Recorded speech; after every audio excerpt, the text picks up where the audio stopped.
Hello, Flat Earth researchers, debaters and debunkers. It's a beautiful moonlit night. Just would like to share it with everyone, regardless of what shape you believe the Earth to be.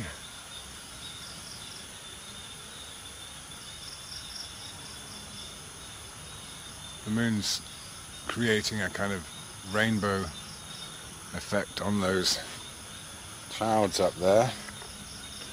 Not sure if you can see it. Getting some colour there. If I shine it just away from the moon, a bit more of an idea of the colours. Quite dramatic, huh?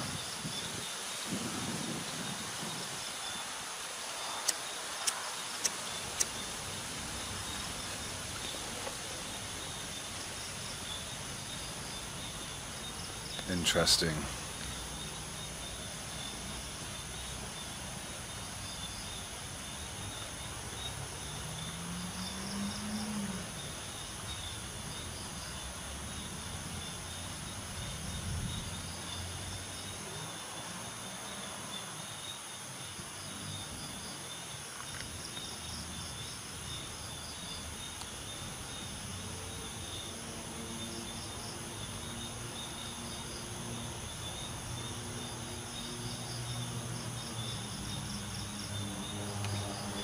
Well, I'm sure none of us really can claim to know what the moon is.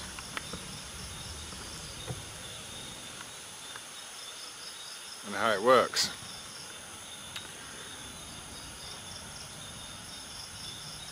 Of course, it is the most consistent timepiece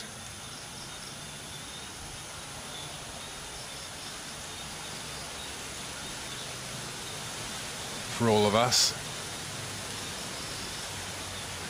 So, I mean, the ancient cultures, even here now, I mean, in Thailand, they have several different calendars. Of course, the Western Gregorian calendar came along quite late. The Buddhist calendar is very much tied to the moon. Festive days are on full moon nights. We've got Loi Krathong, which is on the full moon of November, or I think it's the 8th or 9th, I can't remember exactly, lunar month of the year. Of course, in the Gregorian calendar, it's the 11th month. So, you know, these festivals, of which there are several throughout the year, never fall on a particular date. It will depend on when the moon is full.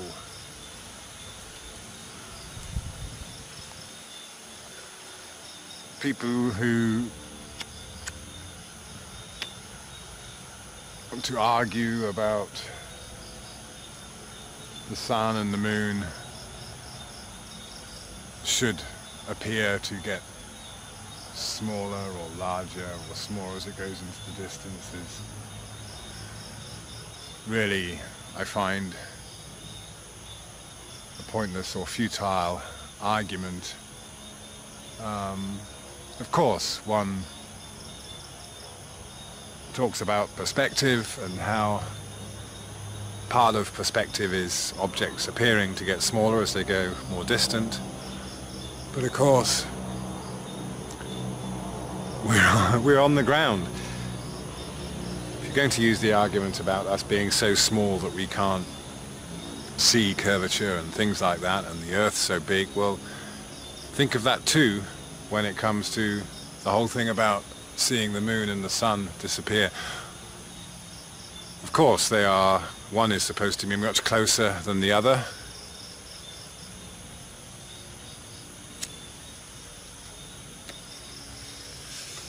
And both of them, we see very little change in the apparent size until we get high enough up from the Earth.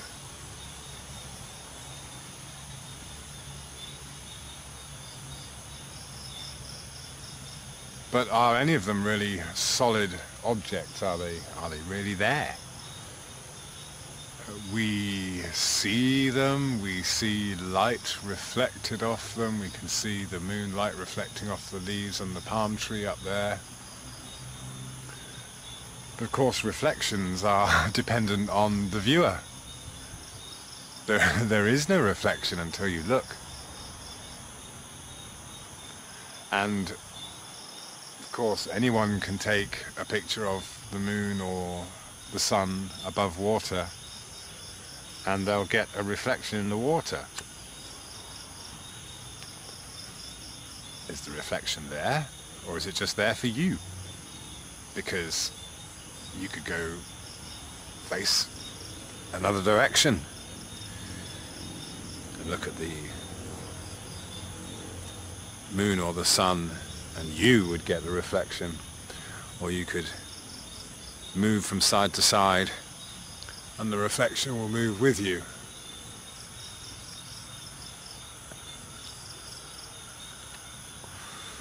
So everything we see is dependent on the individual perspective.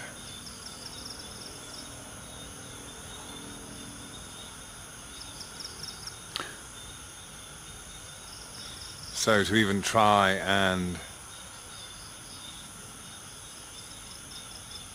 map out something that's different for every person looking is going to be somewhat difficult.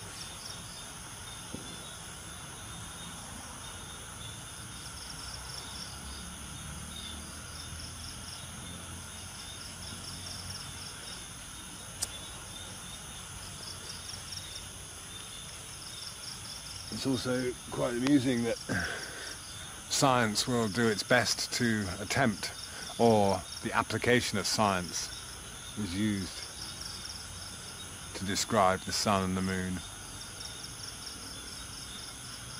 But it's still very limited in what it can do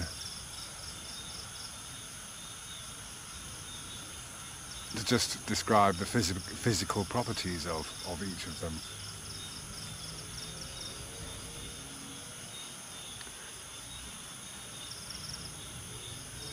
Of course, mainstream science hasn't been dedicated to experimenting with the moon. I mean, amazing that,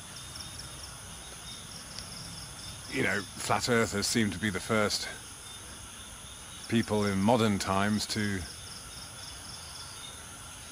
really measure the temperature of moonlight. And every time I've measured it, it's been cooler.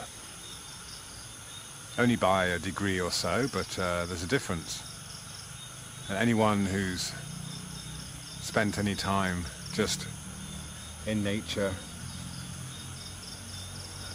will tell you that the moonlight is colder, or it has properties that are almost the opposite to some light.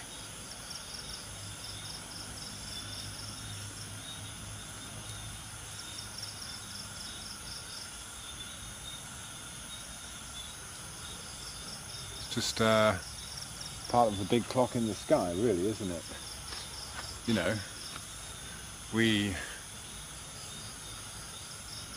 That's all we can do with the moon and the sun, is tell the time. And of course we've had an artificial time construct put upon us, which you could say is necessary for commerce. Planes and things have to take off at certain times,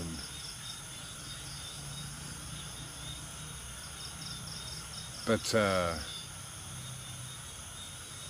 when other aspects of celebrating life or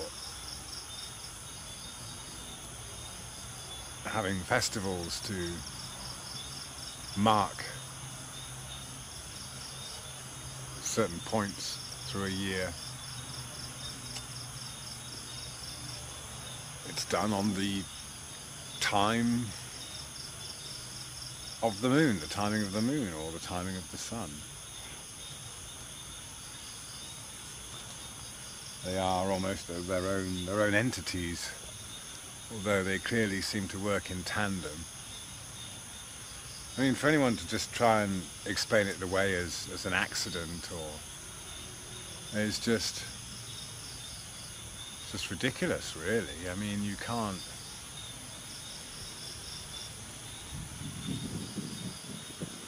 You know, you can think of it as, in a scientific way, you can try and work out how it works, hypothesize, theorize,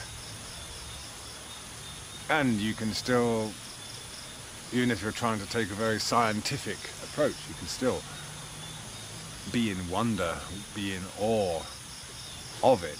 We know it's something very, very special.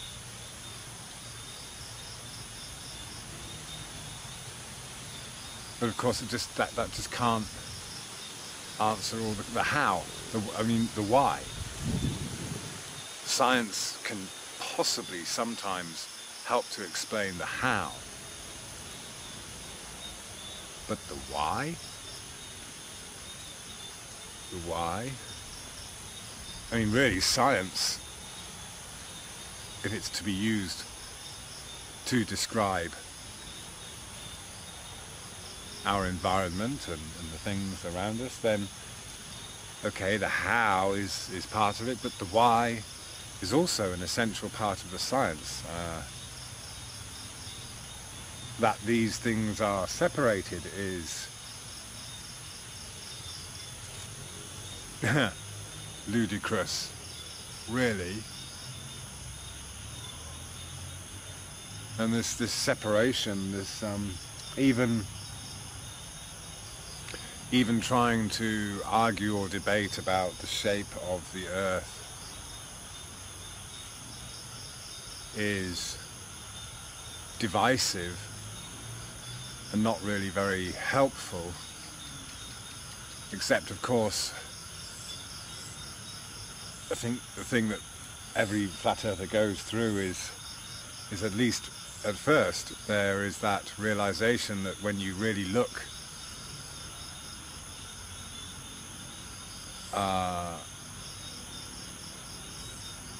there are only more questions. We certainly don't have all the answers, and we can't say for sure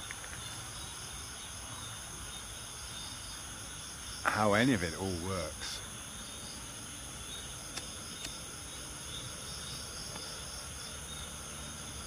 I mean, a seed. Look at what one seed. Look, the trees around us, they all started with one seed. The soil around us is compost from, okay, millions, possibly billions of years of organic growth. And maybe, yes, in a purely scientific manner, the soil becomes compressed and turns into rock.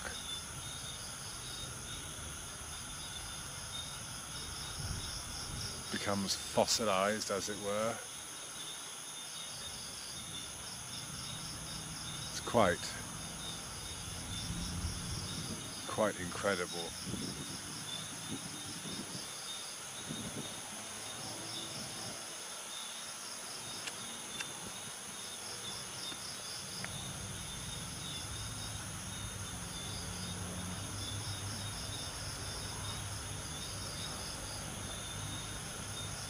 I mean, look at clouds. I mean, you when you're a kid,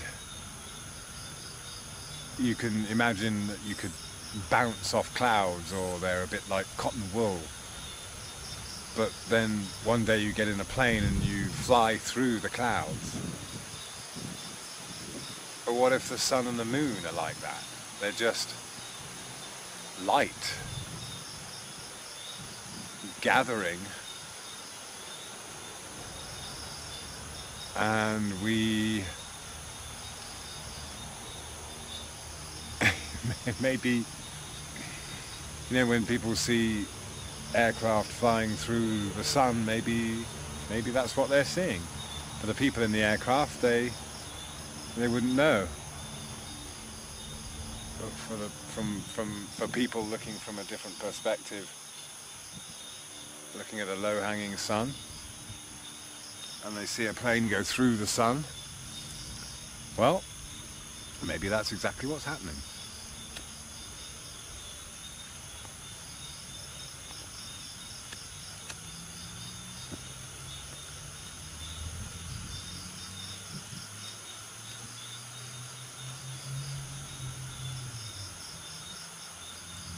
I mean, animals, everything alive relies on the sun and the moon for its waking hours.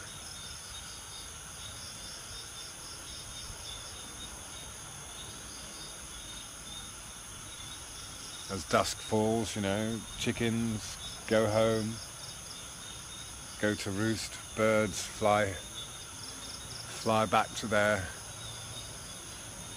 nesting places. They gather in the trees or on wires and they chatter away, and then they'll fall silent and other creatures come out, do their thing.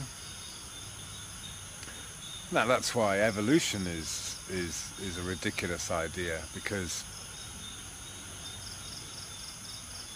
although mankind is clearly something different to all the other creatures, doesn't make us any more superior. In fact, we're maybe burdened with this idea that we are superior.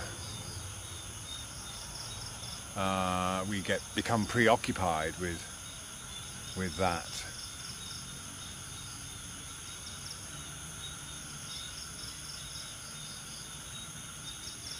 Whereas an animal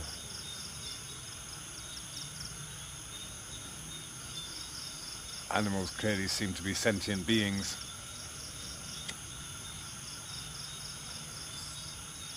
Just like us.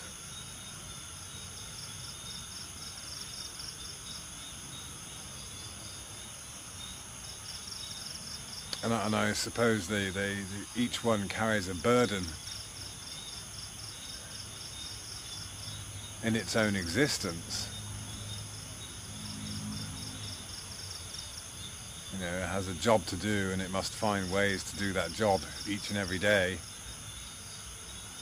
The bird is somewhat free because it can fly, but it has to wake up in the morning and find food for its young, build nests, raise its young.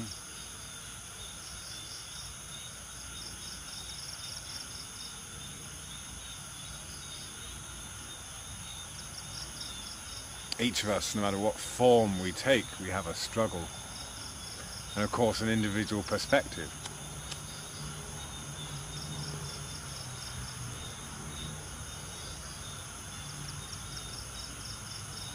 Animals like, I suppose, dogs, who kind of wear their emotions on their sleeves, as it were.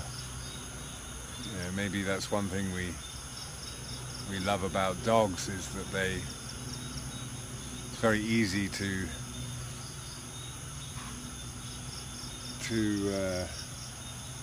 understand their expressions.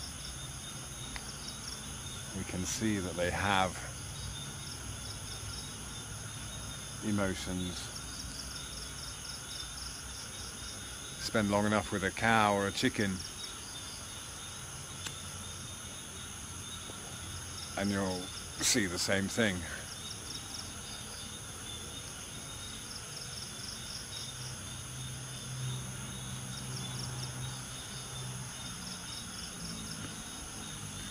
You know, a whale, a dolphin, a fly. Are they any different? Is there a separation there? Just because they take on a different physical form? I mean, we've got this in our heads a lot of the time that people of different religions or different creeds, colours, races are somehow different. Well, you know, we're all affected by our environment and our culture. I mean, how refined should one make a culture or a religious belief? I think what you know you can every religion has its ways of undertaking certain rituals. Every culture has rituals, whether it's, you know, even the way you eat. Certain things are polite in some cultures. You know, look at the British culture of dining, and how, you know, different utensils for different courses and what have you. It all gets very complicated, very refined, and okay, all good. I mean, I suppose we try as much as we can to get away from the notion that we are just another animal with the same needs as any other animal, and that's for food, shelter, medicine, companionship. These are all basic needs of every single living thing in order to reproduce, to have some kind of to survive, thrive.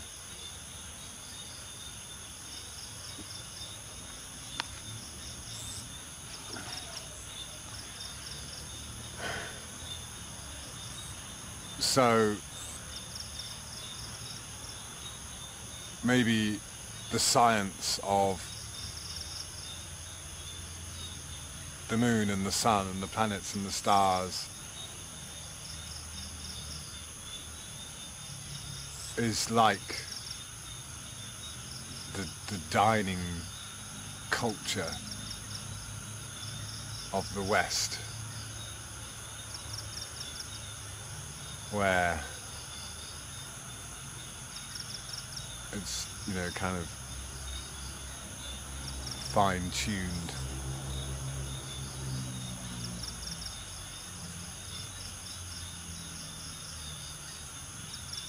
But at the root of it, we don't need to do that. What we need is the sun and the moon to show us the time of day and the time of year, time of night, and live by it.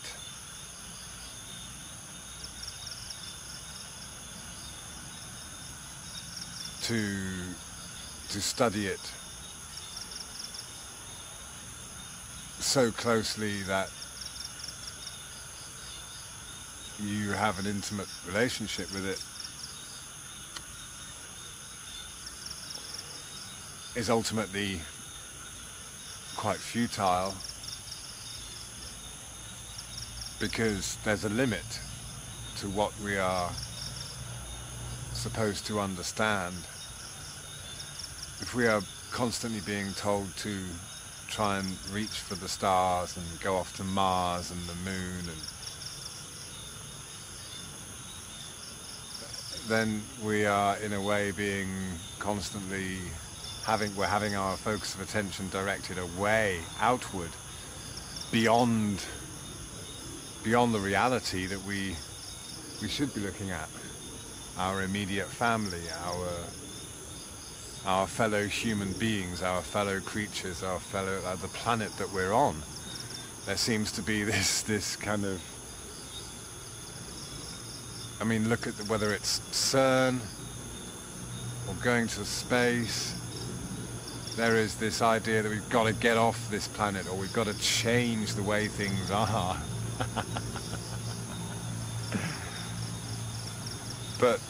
Or bring about some kind of esoteric ideas into the physical reality, the five-sense reality. But again, it's futile. There's a limit. There's a limit to what we can understand about what's beyond the boundaries of this garden, arc that we are on. I was thinking the other day about the whole ark, the Noah's Ark thing. Well, maybe the earth is the ark.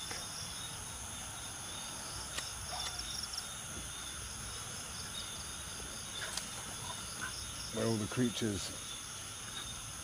Hello, what have you been told?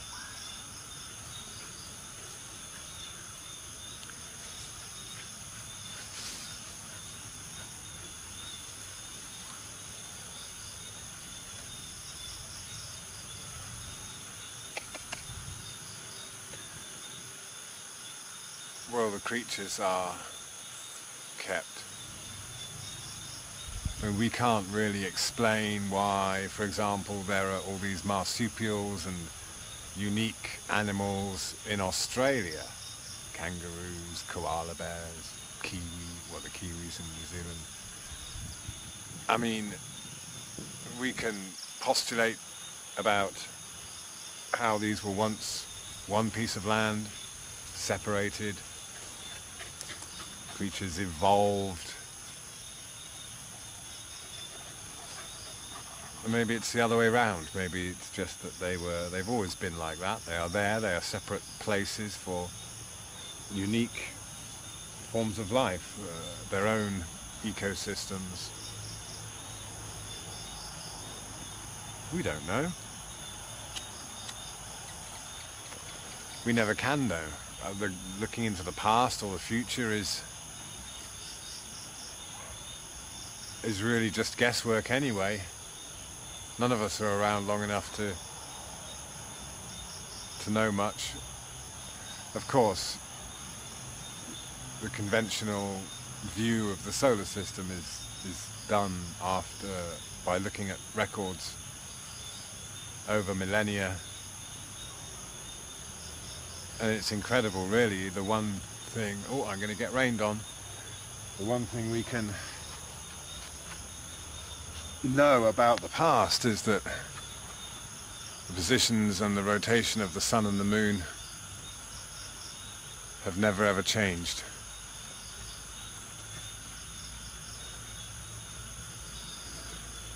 It's always like this. Always has been, always will be. The difference is what we make of it while we're here. Thank you very much.